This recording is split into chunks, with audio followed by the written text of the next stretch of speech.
there are functional alcoholics who function better on alcohol than without, but the question becomes, why do they need that alcohol? Why can't they just be a social person without the alcohol? Why are they dependent on it? What led to that dependence?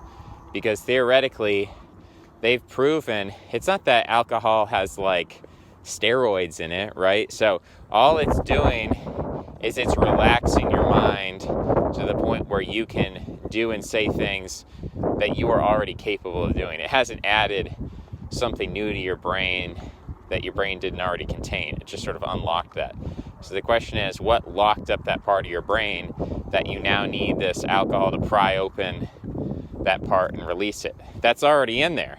Didn't introduce anything new. It just unlocked that part of your personality. So what locked up your personality in the first place?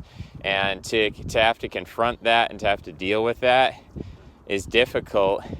And so it's a lot easier to fall into patterns of ritual that allow you to sidestep that whole process. And for some people, I don't know if it is possible. I was listening to this guy, Les Woods, I believe is his name. And he is this motivational speaker.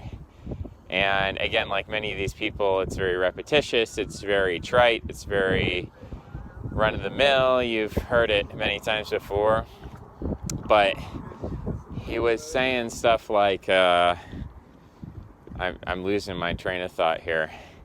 But yeah, well, Les Woods, I was trying to relate that back to narrative of the self.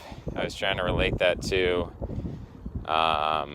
something he had to say specifically. Where did I leave off before that guy walked by? I do have a question for you. Something that you said made me think, like, is there a genuine ritual?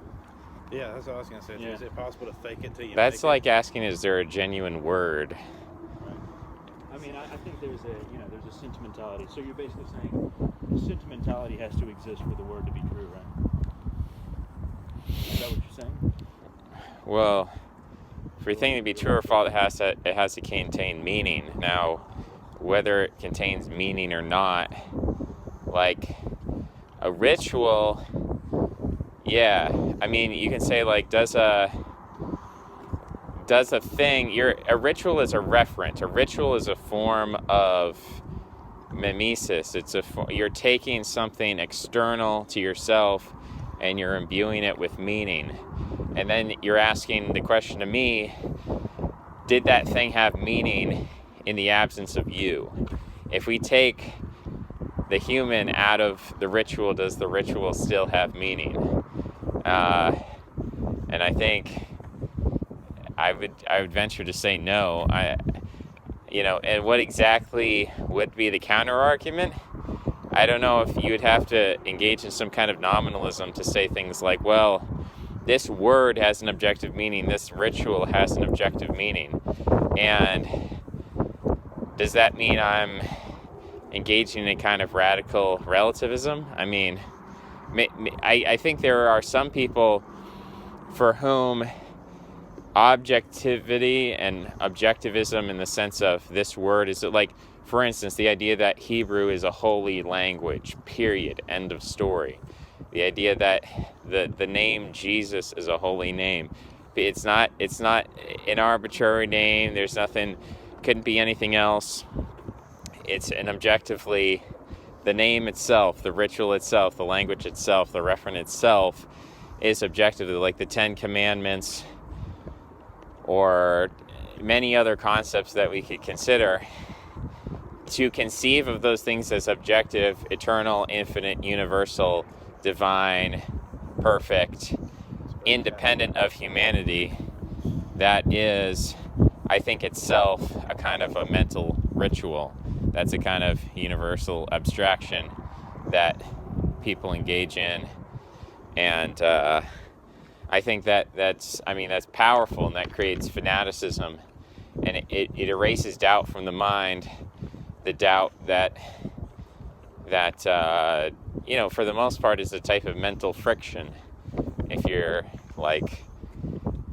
able to eliminate that, you're freeing up a huge amount of energy and brain power to actually do things rather than question and think about things and consider things. So I think there's an advantage to that.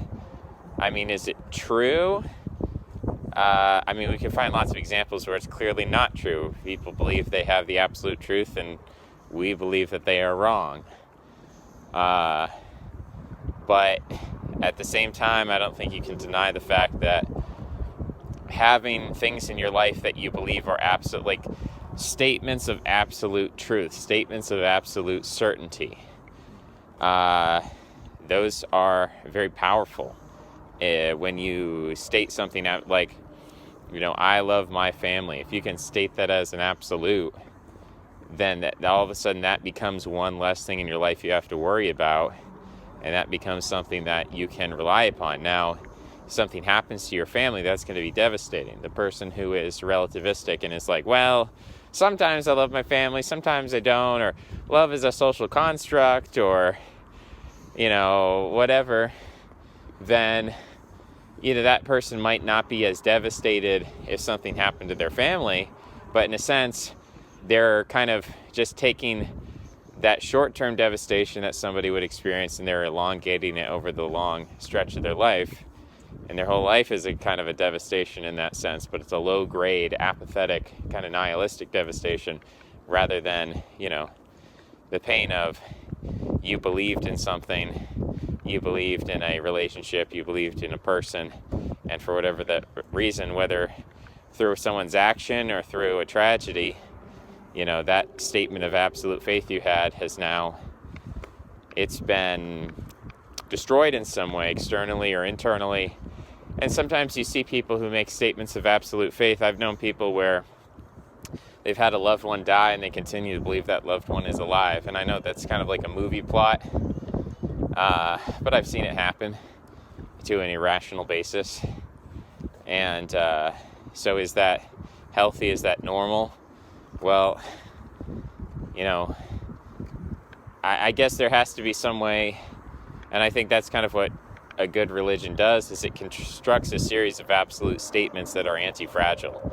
If you construct an absolute statement, like, for example, if you said, I'm going to pick a guy and I'm going to follow him absolutely, whatever he says, I'm going to do, that would eliminate a lot of doubt from your life, and you would instantly see a lot of productivity.